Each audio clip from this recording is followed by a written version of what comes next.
Namaskar student, welcome to Londe OSC YouTube channel. Today we are going to science part 1 page number 16 second chapter periodic classification of element, ज्याचा अर्थ आहे मूलद्रव्यांचे आवर्ती वर्गीकरण. मूलद्रव्यांच्या आवर्ती वर्गीकरण मध्ये जसं बघायचं झालं तर इथं 5 टॉपिक तुम्हाला दिलेले आहेत. काय काय दिलेले आहेत बघा. एलिमेंट अँड देअर क्लासिफिकेशन, मूलद्रव्य व मूलद्रव्यांचे वर्गीकरण. त्याच्यानंतर काय दिलंय तुम्हाला न्यूलँड्स लॉ ऑफ ऑक्टेव्स म्हणजे न्यूलँडचे अष्टकांचा नियम. मॉडर्न पिरियोडिक टेबल ज्यामध्ये आधुनिक आवर्त सारणी येते. डोबेरायनर ट्राइड्स ज्यामध्ये त्यांची त्रिके आहेत.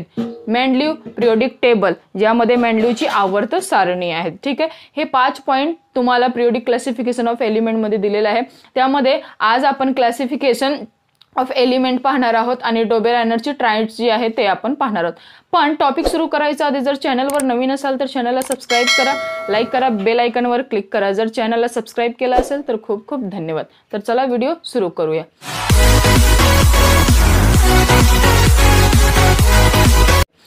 Can you recall. सगळ्यात पहिल्यांदा तुम्हाला कॅन यू रिकॉल त्याचा अर्थ असा होतो थोडे आठवा. म्हणजे धडा सुरू करायचा आधी कसं आहे, मला काय वाटतं माहितीये का, की जर एखादी गोष्टी तुम्ही आधी 9th मध्ये शिकलेला आहे तर त्याला तुमची जी एक प्रिपरेशन आहे ती चांगली पाहिजे, म्हणजे पुढचा जो टॉपिक आहे तुमचा तो क्लिअर होतो. तर मला असं वाटतं कॅन यू रिकॉल बघितलंच पाहिजे आणि ते समजून घेतलं पाहिजे, म्हणजे पुढचं आपल्याला व्यवस्थित समजत. What are the types of matter. आपल्याला काय विचारले, द्रवांचे प्रकार कोणते. तर तुमच्या मनात हा प्रश्न पडला असेल का, तर तुम्ही 9th मध्ये शिकलाय ना, तुमच्या ध्यानात असेल, खूप चांगली गोष्ट आहे. नसेल तरीही मी सांगते. आता इथे विचारले द्रवांचे प्रकार कोणते. तर द्रवांचे प्रकार म्हणायचे झालं तर आपण असे म्हणतात की द्रवांचे प्रकार ह्यामध्ये आपण प्युअर सबस्टन्स घेऊ शकतो. प्युअर सबस्टन्स म्हणजे शुद्ध धातू ज्यामध्ये आपण एलिमेंट आणि कंपाऊंड हे मिक्स असतात. अँड मिक्सचर हे आहे मूलद्रव्यांचे टाइप्स ऑफ मॅटर. ठीक आहे, मग टाइप्स ऑफ मॅटर मध्ये व्हिडिओ चालू असेल, या प्रश्नांची 4 प्रश्नांची उत्तर येईल. तुम्हाला काळजी करायची गरज नाही, पण मी सांगते जर द्रवांचे प्रकार घ्यायचे झालं तर आपण काय देणार. The types of matter are pure substance that means element in compounds and mixture. Okay, ठीक आहे. Elements, compound. आता एलिमेंट अँड कंपाऊंड ह्या दोन्ही गोष्टीमध्ये काय फरक आहे हेही मी तुम्हाला समजून सांगेन, जे इथं तुम्हाला दाखवलेलं आहे क्वेश्चन नंबर 4 मध्ये सांगितलेलं आहे. सेकंड क्वेश्चन काय विचारले, what are the types of elements. काय विचारले, what are the types of elements. आता तिथं मॅटर विचारलं होतं, द्रव्यांचे प्रकार. इथं तुम्हाला मूलद्रव्यांचे प्रकार विचारले. हे तर साधं सोपं आन्सर असं आहे, ते तुम्ही 9th मध्येही शिकलेलं आहे. जसं मूलद्रव्यांचे कोणकोणते प्रकार आहे सांगायचे झालं तर तुम्ही काय सांगणार. जसं मॅडम आम्हाला माहिती आहे मेटल, नॉन मेटल, मेटोलाइट्स, त्याचा अर्थ होतो धातू, अधातू, त्याच्यानंतर धातू सदृश. बरोबर आहे. आता यामधलं डिफरन्स पण तुम्हाला कळलं पाहिजे. जसं मेटल म्हटलं तर आपण काय घेऊ शकतो, आयरन घेऊ शकतो, कॉपर घेऊ शकतो, सिल्वर घेऊ शकतो, गोल्ड घेऊ शकतो, हे झालं मेटल. बरोबर. नॉन मेटल झालं तर जसं आपण म्हणू शकतो अधातूचं रबर आहे, लाकूड आहे, या सगळ्या गोष्टी अधातू झाल्यात. पण इथं अजून एक टाइप आहे ते म्हणजे मेटोलाइट्स. मेटोलाइट्सचा अर्थ असा होतो की ज्या धातू सदृश्यमध्ये दोन्हीही प्रॉपर्टी दिसून येतात, म्हणजे मेटलचेही आणि नॉन मेटलचेही. मग असे काही धातूंमध्ये दोन्हीही प्रॉपर्टी दिसून येतात, म्हणून नंतर सायंटिस्टना कळलं की मेटोलाइट्स पण आहे. म्हणून एलिमेंटच्या टाइप्समध्ये अजून एक टाइप्स ऍड झालं, तो म्हणजे मेटोलाइट्स, ज्याला आपण धातू सदृश म्हणतो. ठीक आहे, मग ह्याचा आन्सर आपण काय लिहिणार आहेत. The types of element are metal, non metal and metalloids. ठीक आहे. थर्ड क्वेश्चन काय विचारले बघा, what are the smallest particle of matter called. इथं असं तुम्हाला विचारलंय की द्रव्यांच्या लहान कणाला आपण काय म्हणतो. आता द्रव्यांच्या लहान कणांना जर म्हणायचं झालं तर आपण काय म्हणतो, अणू म्हणतो. काय म्हणतो, अणू म्हणतो. पण अणू म्हणायच्या आधी कसं आहे, इथं लहान कणांना अणू म्हणतात, पण अणूमध्येही काही असे विशिष्ट असतात, 3 प्रकारचे घटक असतात काही. तर जर ह्याचा आन्सर लिहायचं झालं तर आपण काय म्हणणार, the smallest particle of matter is an atoms. म्हणजे द्रव्यांच्या लहान कणांना आपण काय म्हणतो, ॲटॉम्स म्हणतो. पण अजून त्याच्यानंतर तुम्हाला आन्सर मध्ये थोडेसे काही भाग ऍड करायचे आहे. जसं आपण काय लिहू शकतो, ॲटॉमचे अजूनही काही 3 विशिष्ट कण आहेत जे तुम्हाला ओळखीचे आहेत. जसं फॉर एक्झाम्पल इलेक्ट्रॉन झालं, बरोबर आहे, प्रोटॉन झालं, न्यूट्रॉन झालं. ठीक आहे, मग आन्सर लिहिताना कसं लिहिणार, ऍज अ नोट म्हणून खाली तुम्ही लिहा तुमच्या नॉलेज म्हणून. And atom consist of 3 main subatomic particles, electron, proton and neutron. ठीक आहे, समजलं आता. 4 क्वेश्चन काय विचारले, जे मी वर तुम्हाला सांगितलं तेच बघा खाली काय विचारलं, त्यामधला डिफरन्स विचारलंय. What is the difference between the molecules, element and compound. म्हणजे मॉलिक्युल्स जे आहेत आणि जे कंपाऊंड्स, या दोन्हीमध्ये जो फरक आहे तो काय आहे. आता मॉलिक्युल्स म्हणल्यावर इथं रेणू येतं, कंपाऊंड म्हणजे इथे संयोग येतात. मग या दोन्हीमध्ये नक्की काय फरक आहे, तर मी तुम्हाला एकदा मराठीमध्ये एक्सप्लेन करते.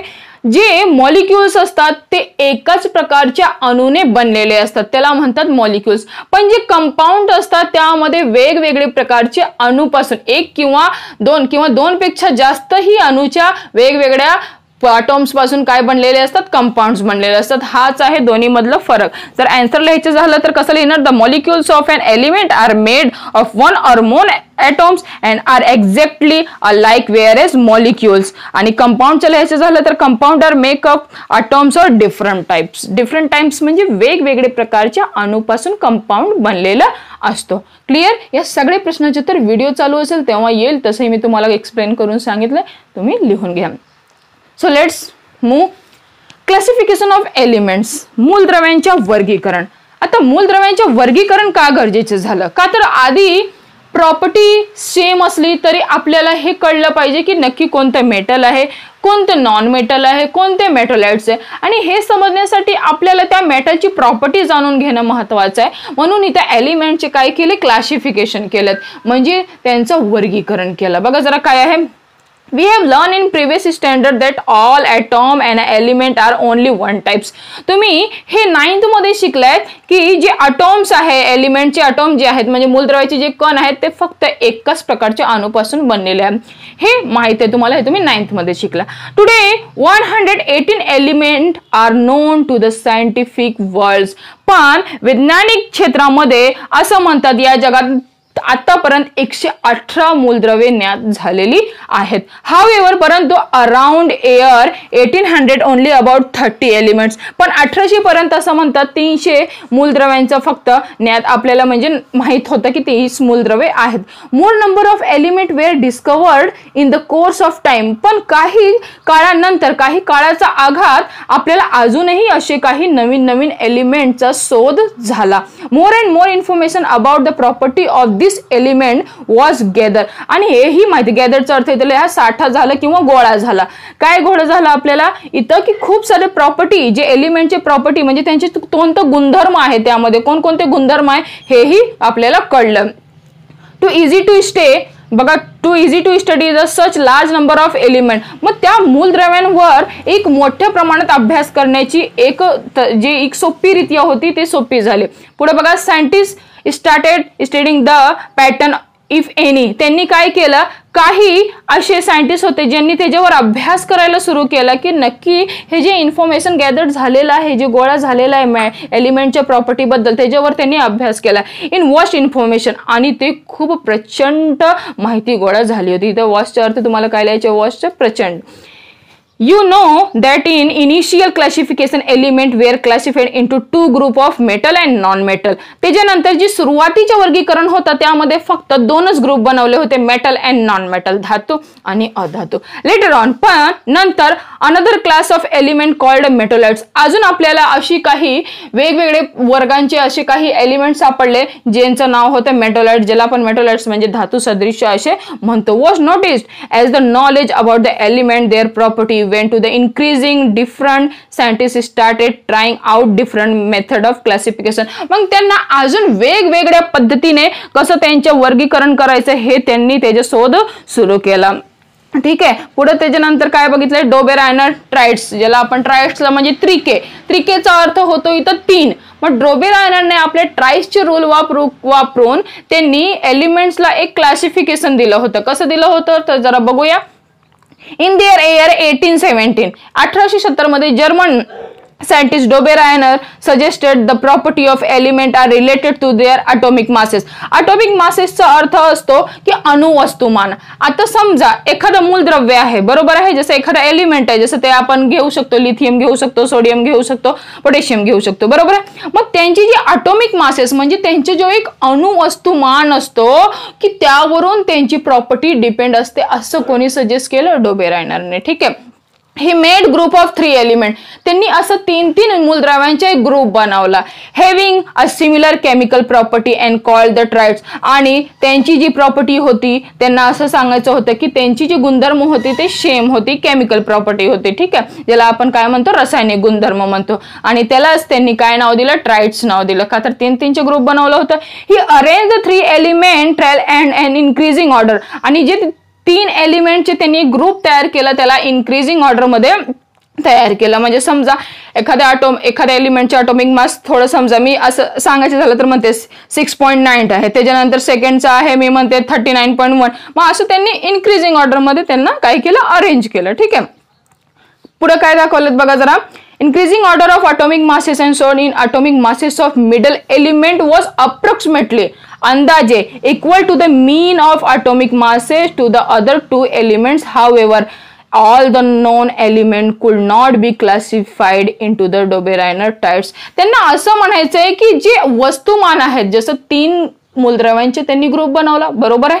तर त्यांना असं म्हणायचं आहे की पहिले मूलद्रव्यांचे अणुवस्तुमान आणि तिसऱ्या मूलद्रव्यांच्या अणुवस्तुमानला जर आपण बेरीज केला आणि त्याला 2 ने डिवाइड केलं तर त्याचे जो एक मीन येणार, म्हणजे जो त्याचा आन्सर येणार तो दुसऱ्या मूलद्रव्यांच्या अणुवस्तुमान आहे असं त्यांनी आपल्याला सांगितलं. आणि परत हे असं म्हणतात की हे फक्त पुढे जाऊन फक्त काही एलिमेंट पुरता लागू झालेत आणि परत ते जसेचे तसे मॅच झाले नाही. मग पुढे बघा त्यांनी एक टेबल आहे.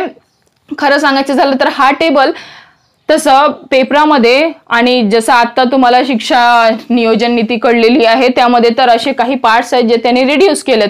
मग हे टेबलमध्ये फक्त हा जो फर्स्ट आहे त्यांनी फक्त घेतले, बाकी हे दोन्ही कसे त्यांनी रिड्यूस केले. पण मला असं वाटतं की कसं आहे, एकच प्रॅक्टिस केल्याने आपल्याला मीन काढता येत नाही एखाद्या एलिमेंटच्या. तर आपण हे तिन्ही पाहूया. ठीक आहे, या तिन्ही पाहूया आणि त्याची मीन पण काढूया. आणि जो सेकंड एलिमेंट त्यांनी अप्रॉक्सिमेटली जे अंदाजे सांगितलेले आहेत की जो पहिला एलिमेंट्स आहे आणि असं म्हणतात की जो सेकंड एलिमेंट्स आहे म्हणजे पोटॅशियम, हे दोन्हीचं आपण काय केलं, बेरीज केलं.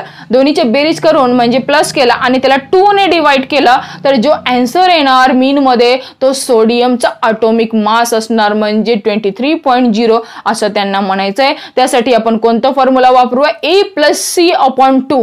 ए म्हणजे आपण पहिला मूलद्रव्य घेऊया, सी म्हणजे आपण तिसरा एलिमेंट घेऊया आणि अपॉन कशाने करूया, 2 ने डिवाइड करूया 2 ने. इथे बघा तुम्हाला इथे त्यासाठी मी माझे स्वतःचे नोट्स काढलेले आहेत त्यामध्ये मी तुम्हाला सांगते. बघा इथं दिसतंय तुम्हाला, इथं बघा इथं काय आहे, लिथियम, सोडियम, पोटॅशियम. म्हणजे आपल्याला अप्रॉक्सिमेटली कशाचं काढायचं आहे ॲटॉमिक मास, कशाचा, सोडियमचा. तर आधी आपण काय घेऊया, लिथियम. काय घेऊया, लिथियम. लिथियम इथे किती आहे बघा, इथं मी तुम्हाला दाखवते किती आहे लिथियम, 6.9. तर इथे 6.9 घेतलं, बरोबर आहे. त्याच्यानंतर इथं पोटॅशियमचं तुम्हाला किती दिलंय, म्हणजे A+C/2 ना. तर सी किती आहे इथं, म्हणजे पोटॅशियम तिसरा एलिमेंट 39.1 दिलंय. तर बरोबर इथं 39.1 केलं, बरोबर. आणि त्याला कशाने डिवाइड करायचं, का तर फॉर्म्युलाच आपला काय तयार होतो, A+C/2 ना, बरोबर का नाही. तर इथं आपण 2 ने त्याला काय केलं, डिवाइड केलं. मग काय आन्सर आलं इथं बघा 23.0. म्हणजे हे जो मीन मध्ये उत्तर आलेलं आहे तोच सोडियमचं काय आहे, ॲटॉमिक मासेस आहे. तसंच सेकंड तर तुम्हाला तसं रिड्यूस केलं, पण मी सांगणार कसं तुम्हाला व्यवस्थित कळेल म्हणून. परत A+C/2 चा आपण वापर करू. ए म्हणजे काय होणार इथे, कॅल्शियम, आणि इथं 2 म्हणजे इथं काय होणार आपल्याला इथं दाखवलेलं आहे. जसं फॉर एक्झाम्पल इथं काय दिलेलं आहे, कॅल्शियम दिलेलं आहे, त्याच्यानंतर आपल्याला स्ट्रॉनेशियम दिलेलं आहे, त्याच्यानंतर बेरियम दिलेलं आहे. तर आपण A+C घेऊया म्हणजे कॅल्शियम घेऊया आणि बेरियम घेऊया. ठीक आहे, कॅल्शियमचे किती आहे 14.1. ठीक आहे, आणि इथं बेरियमचं किती दिलेलं आहे 137.3 दिलेलं आहे. तर इथं आपण काय केलं बघा, इथं 14.1 प्लस 137.3 बरोबर, ह्याला आपण प्लस केलं आणि अपॉन कशाने केलं, 2 ने केलं. मग जो आन्सर आलेला आहे 88.7 काय आहे 88.7. आणि स्ट्रॉटेनियम जो SR आहे तो पण काय आहे 87.6. आता तुम्ही तर म्हणणार मॅडम इथे 88, तुम्हालाही माहिती आहे पॉईंटच्या नंतर जर जो नंबर आहे 5 पेक्षा जास्त इन्क्रीज असेल तर आपण पॉईंटच्या आधीचे एक अंक आपण काय करतो तिथं आपण हे करू शकतो. मग इथं अंदाजे अप्रॉक्सिमेटली म्हणून त्यांनी हा शब्द वापरला होता, काय वापरला होता, अप्रॉक्सिमेटली. म्हणून इथे काय केलं आपण 87.6 आलेला आहे. ठीक आहे, तसंच आपल्याला तिसरा पण पाहायचंय बघा. तिसरा काय आहे, इथे काय काय दिलंय तुम्हाला, क्लोरीन दिलेत, ब्रोमीन दिलंय आणि आयोडीन दिलंय. Chlorine, bromine, iodine. A+C क्लोरीनचं घेणार आपण ॲटॉमिक मासेस आणि आयोडीनचे ॲटॉमिक मासेस घेणार. क्लोरीनचे किती आहे 35.5 आणि त्याच्यानंतर आयोडीनचं किती दिलेलं आहे तिथे बघा 126.9 दिलेलं आहे. बरोबर का नाही. मग हे आपण दोन्ही काय करूया प्लस करूया आणि त्याला आपण 2 ने करूया. 1 + A+C+/2 मग किती आन्सर येणार 2 ने डिवाइड केल्यानंतर तिथं ऍडिशन केल्यानंतर 81.2 येणार. त्याच्यानंतर 81.2 म्हणजे इथं दिलेलं आहे तुम्हाला ब्रोमीन त्याचं किती उत्तर येणार 81.2. पण इथं खरं बघायला गेलं तर आपला जो आन्सर आलेला आहे जो इथं दिलेला आहे 79.9 म्हणजे ऑलमोस्ट 1-2 अंकाने का होईना कमी जास्त म्हणून त्यांनी कोणता शब्द वापरला होता अप्रॉक्सिमेटली. आणि हे ट्राईट्स काही एलिमेंट पुरता कसं आहे थोडेसे व्यवस्थित आले. त्याच्यानंतर असे मॅच पूर्णपणे आलेच नाही. असे कमी जास्त किंवा खूपच कमी म्हणून ट्राईट्सच्या नंतर अजून काही असे सायंटिस्टने त्यांनी आपल्या हिशोबाने ह्यांना क्लासिफिकेशन केलं. तर आपण पुढचं पाहूया. बघा काय आहे जरा पुढे पुस्तकामध्ये आपल्या हे तर पहा पुढे आता आपण चार्ट सोडवलेत आणि A+C/2 चं फॉर्म्युला वापरून मीन वापरून आपण अप्रॉक्सिमेटली सेकंड एलिमेंटचा आपण ॲटॉमिक मासेस काढायचा प्रयत्न केला. तर काही पुरता ते बरोबर आहेत आणि काही पुरता ते बरोबर आलेले नाही आहेत. म्हणून डोबेरायनर ट्राईट्स मध्ये बघा कॅन यू टेल तुम्हाला परत जसं आपण आता टेबल सोडवलं तसं परत विचारलंय. Identify Dobereiner triads from the following groups of element during similar chemical property. मग तुम्हाला जे खाली दिलेलं आहेत ग्रुप दिलेला आहे एलिमेंटचे त्याला पण असं तुम्हाला सोडवायचं आहे. आणि जो मिडल एलिमेंट्स आहे म्हणजे जो मध्यम एलिमेंट आहे त्याचं जो ॲटॉमिक मासेस आलेला आहे ते A+C+/2 करून तुम्हाला ते आलंच पाहिजे. आणि जर बरोबर आलं तर त्याची केमिकल प्रॉपर्टी सिमिलर आहे. जर नाही आलं तर ते डोबेरायनरच्या ट्राईट्स मध्ये बसत नाही. मग हे तुम्हाला तिन्ही करून पाहायचे. जे बसणार त्याला तुम्हाला लिहायचंय सिमिलर केमिकल प्रॉपर्टी जे नाहीये ते नाही लिहायचंय. ठीक आहे. तर आता आपण पेज नंबर 70 वर येऊया. त्याच्यानंतर अजून काही सायंटिस्ट होते त्यांनी आपल्या हिशोबाने प्रॉपर्टी मांडली. डोबेरायनने ॲटॉमिक मासेसवर मांडली आणि न्यूलँड लॉ ऑफ ऑक्टेव्स म्हणजे न्यूलँडचे अष्टकांचे नियम त्यांनी आपल्या हिशोबाने काही अष्टक पद्धतीचा वापर करून त्यांनी एलिमेंटचे प्रॉपर्टी मांडले. बघा जरा काय लिहिले. The English scientist John Newlands correlated the atomic masses of element to their property in different way. त्यांनी काय केलं वेगळे प्रकारने atomic masses द्वारे एलिमेंटचं काय केलं तिथे एक म्हणजे म्हणतात ना एक अष्टकचे नियम वापरला. फॉर एक्झाम्पल 8 मूलद्रव्ये आहेत असे आणि त्यांनी पुढे काय सांगितलं in the year 1866 Newland arrange the element known at that time in increasing order. त्यांनी पण इन्क्रीजिंग ऑर्डर मध्ये चढत्या क्रम मध्येच मांडले. The atomic masses it started with the lightest element hydrogen. सगळ्यात जो हलका मूलद्रव्य इथं होता तो म्हणजे काय होता hydrogen. and ended up with the thorium. आणि त्यांचा जो म्हणतात ना शेवट झाला तो थोरियमने झाला आणि सुरुवात कशाने केली त्यांनी हायड्रोजनने. ठीक आहे. पुढे बघा काय आहे. He founded that every 8 element had property similar to those of the first. ते असं म्हणतात आहे की मला असं सापडलं ही फाउंडेड त्यांना असं सापडलं की जो 8व्या मूलद्रव्याचा प्रॉपर्टी आहे तो पहिल्या मूलद्रव्याच्या प्रॉपर्टीशी मॅच होतं. त्यासाठी तुम्हाला समजण्यासाठी हे टेबल तर तुम्हाला रिड्यूस केलं पण जर हे टेबलच समजलं नाही हे पूर्ण जो एक तक्ता आहे बॉक्स तुम्हाला इथे दिसतोय जर हे समजलं ना तर हितला भाग तुम्हाला काही समजणार नाही की नक्की न्यूलँड लॉ ऑफ ऑक्टेव्स काय आहे. तर हिथं जरी रिड्यूस केलं असेल तर आता आपण सेल्फ स्टडी करायची. बघा डू यू नो काय आहे आधी हे आपण वाहून घेऊ म्हणजे कळेल आपल्याला की ऑक्टेव्स काय आहे. बघा in the Indian music system there are 7 main notes. तुम्हाला ही माहिती आहे की आपल्या संगीत जे आपली भारतीय संगीत आहे त्यामध्ये 7 स्वर असतात जे तुम्हाला माहिती आहे जे लहान लहान मुलांना पण माहिती आहे सा रे गा मा प ध नि सा. ठीक आहे. त्या ऑक्टेव्सच्या त्यांनी काय केलं लॉ वापरला एलिमेंटची प्रॉपर्टी ओळखायला आणि त्यांचे क्लासिफिकेशन करायला. ठीक आहे. तर बघा इथं काय दिलंय नोट्स बघा इथं मेन नोट्स नेमली बघा काय सा रे गा मा पा ध नि. आता इथे सा परत का नाही दिला तर सांगा इथे याचा अर्थ काय होतो बघा जरा. And their collection is called saptak. ते सगळे कलेक्शनला त्यांनी एक नाव दिलं त्याला म्हणतो आपण सप्तक. ठीक आहे. सप्तक का तर इथे किती स्वर आहेत 7 स्वर आहे ना म्हणून त्यांनी काय नाव दिलं सप्तक. The frequency of the notes goes on increasing from sa to the ni then comes to sa of upper saptak. त्यांना असं सांगायचे की जेव्हा आपण एक म्युझिक जे संगीत स्वर आहे त्याची सुरुवात करतो तर आधी आपण काय बोलतो सा रे गा मा प ध नि सा. म्हणजे जो सुरुवातीला येतो तो असं म्हणतात की तो फर्स्ट आहे, पण त्याच्यानंतर जो सुरुवातीला परत एकदा काय येतो, एंडिंगला काय येतो, सा येतो, मग तो काय आहे, अपर सप्तक. त्याला काय म्हणतात आपण, अपर सप्तक.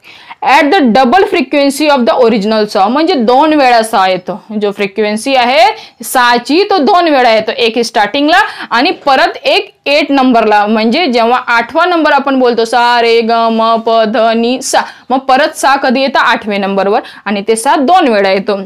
It's mean that notes repeat after completion of one saptak the 7 notes in the western music. पण जर बाहेर वेस्टर्न म्युझिक जर म्हणायचं झालं, म्हणजे बाहेर गावचे जर म्युझिक म्हणायचे, तर ते कसं म्हणतात बघा जरा, डो रे मी फा फा सो ला T.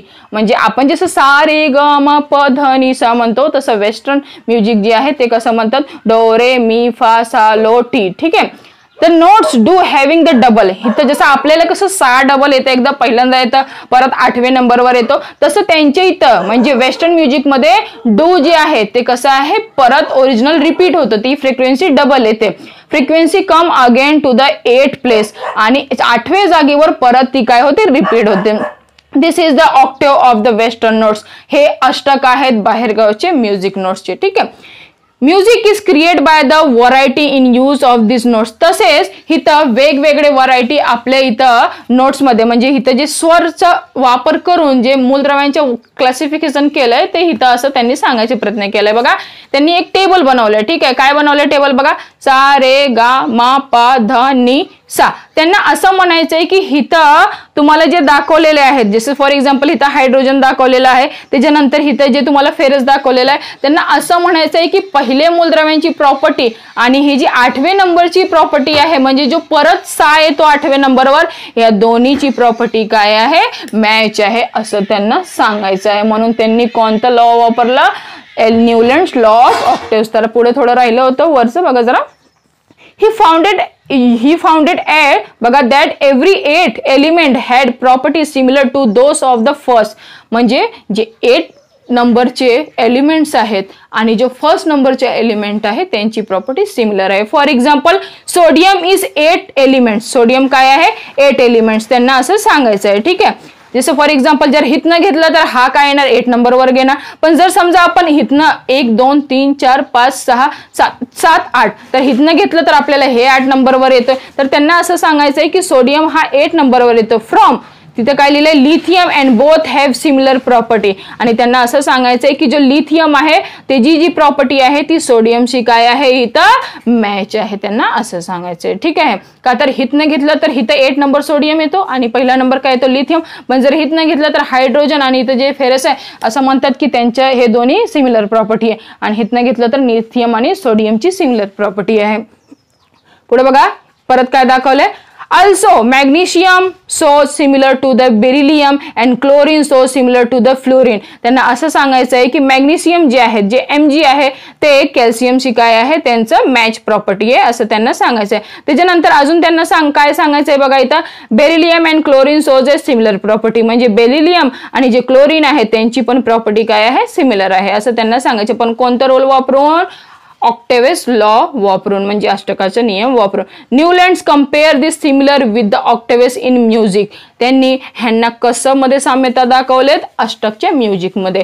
He call the similar observe in the 8 and first element as the law of octaves. म्हणून आपण पहिल्या मूलद्रव्याला आणि 8व्या नंबरच्या मूलद्रव्याला आपण काय नाव दिलं, लॉ ऑफ ऑक्टेव्स, म्हणजे न्यूलँडचे अष्टकांचा नियम. मग तुम्हाला हे व्यवस्थित टेबल समजलं असेल. जसं वेस्टर्न म्युझिक डो री मी फा सो ला टी आणि आपल्यामध्ये सा रे गा मा पा धा नि सा. पण त्यांना इथं नक्की काय सांगायचं होतं की सा जो पहिल्या नंबर येतं, परत त्याच्यानंतर जे 8 नंबरवर येतं, हे दोन्हीची प्रॉपर्टी काय आहे, सेम आहे. आणि हितनं घेतलं तर लिथियम आणि सोडियमची सेम आहे. हितनं घेतलं तर बेरिलियम आणि मॅग्नेशियमची सेम आहे. हितनं घेतलं तर बोरान आणि ॲल्युमिनियमची सेम आहे. ठीक आहे. पुढे many limitation were founded in Newlands octaves. असे खूप सारे त्रुटी कमतरता होती. जसं डोबेरायनरचं काहीच मूलद्रव्यांपुरताच फक्त ट्राइड्स फॉलो झाले, तसे न्यूलँड्सचे ऑक्टेव्हमध्ये पण काहीच कॅल्शियम पर्यंतच फक्त हे रूल फॉलो झालेत की पहिले एलिमेंट्स आणि 8व्या एलिमेंटचे जो प्रॉपर्टी आहे तो सिमिलर आहे, फक्त अप टू कॅल्शियम पर्यंतच झाले. Newlands fitted all the non element the table 7 × 8 that is 56 boxes. त्यांनी असे 56 एलिमेंटचे बॉक्सेस तयार केले होते जे कॅल्शियम पर्यंत फक्त राईट आले. न्यूलँड्स प्लेस 2 एलिमेंट इच सम बॉक्सेस. त्यांनी काय केलं, न्यूलँडने असे प्रत्येक बॉक्स मध्ये त्यांनी 2-2 एलिमेंट दाखवले होते. अँड बघा इथं बघा अकोमोडेटेड, तिचा अर्थ हा जरा सामावून घेणे, म्हणजे त्यांनी एका बॉक्समध्ये 2-2 मूलद्रव्यांना काय केलं होतं, अकोमोडेटेड म्हणजे सामावून घेतलं होतं. All know element in the table, for example cobalt nickel. इथं तुम्हाला दिसतोय का टेबलमध्ये त्यांनी काय केलं, एकाच बॉक्समध्ये 2 एलिमेंट काय केले, अकोमोडेटेड केले, म्हणजे कोबाल्ट आणि निकेलला एकच बॉक्समध्ये ठेवले. ठीक आहे. पुढे बघा the no element different property under the same note in the ऑक्टेवे.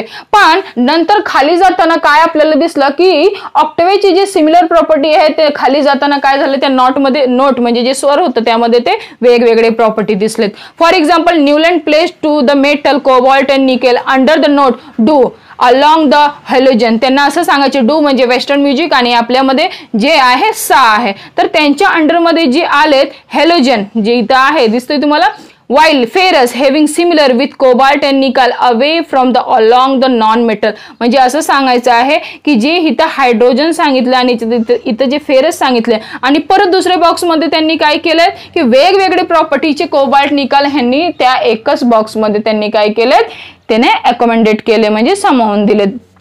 पुढे बघा काय आहे, cobalt nickel away from the along with the non metal OS under the note. OS under the note म्हणजे OS अंडर द स्वर जे आहेत त्यांनी काय केलं, त्यामध्ये कोबाल्ट आणि जे कोबाल्ट आणि निकेल होतं ते एकत्र ठेवले. Also Newlands octave did not have provision to accommodate the newly discovered element. The property of the new element discovered later on did not fit Newland law of octave.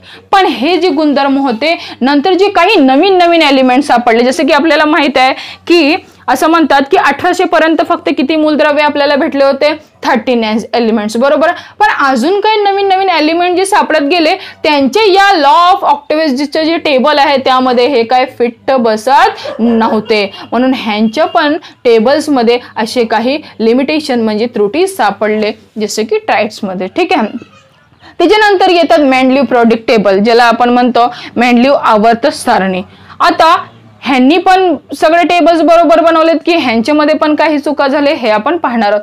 पण मला असं वाटतं ह्यांनी जे क्लासिफिकेशन केलं ते व्यवस्थित केला होता, म्हणून पुढे तुम्हाला मॉडर्न पिरियोडिक टेबल एक खूप मोठा चार्ट दिलेला आहे. त्यांनी व्यवस्थित क्लासिफिकेशन केलेलं आहे ज्यामध्ये त्यांनी मेटल, नॉन मेटल, मेटलाइट्स ह्या सगळ्या गोष्टी व्यवस्थित मांडलेल्या आहेत, म्हणून ते चार्ट आता खूप महत्वाचा आहे.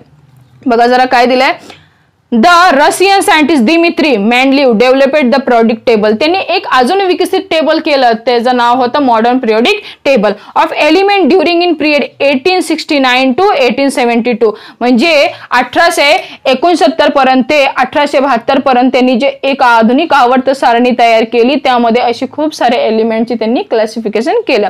Mendeleev periodic table is most important step in the classification of element. असं म्हणतात खूप महत्वाची पायरी आहे आधुनिक आवर्त सारणीमध्ये ज्यामध्ये मूलद्रव्यांचे वर्गीकरण आहे. Mendeleev considered the fundamental property of the elements. त्यांनी काय केलं, जे आवर्त सारणी आहे त्यांनी मूलभूत त्याचं काय आहे नक्की, नेमली and the atomic masses as a standard arrange 63 element. त्यांनी सगळ्यात पहिल्यांदा काय केलं की 63 एलिमेंट जे होतं त्यांना काय केलं, अरेंज केलं, ग्रुप वाईज केलं.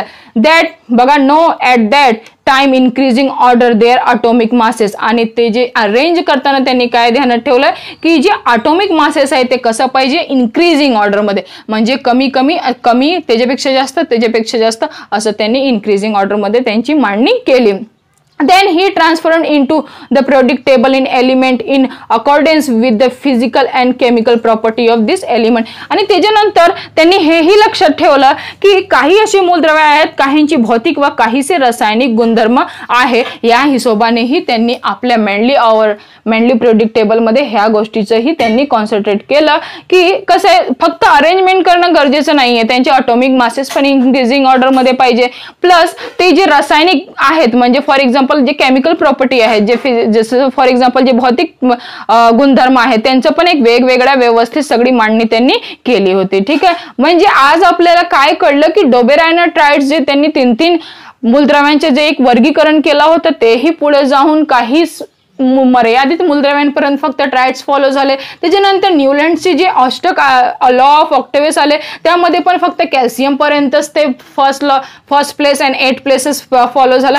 त्याच्यानंतर आलेत मॅनली प्रोडक्ट टेबल, तर ह्यांनी व्यवस्थित त्याची मांडणी केली आहे. तर ती जी टेबल आहेत आधुनिक आवर्त सारणी ते आपण नेक्स्ट व्हिडिओमध्ये पाहूया आणि व्यवस्थित समजून घेऊया. आणि मी तुम्हाला एक अशी चांगली ट्रिक सांगेन जेणे तुम्हाला मॉडर्न प्रिडिक्ट टेबल नक्की हे काय आहे हे सगळं व्यवस्थित तुम्हाला पाठवेल. मला नक्की माहिती आहे की तुम्हाला आजी मी सायन्स पेज नंबर 16 आणि 70 शिकवलेलं आहे ते व्यवस्थित तुम्हाला समजलेलं आहे. तर यावर तुम्ही व्यवस्थित अभ्यास करून घ्या, नोट्स काढून घ्या, प्रश्नांची उत्तर लिहून घ्या. भेटूया नेक्स्ट व्हिडिओमध्ये. तोपर्यंत धन्यवाद.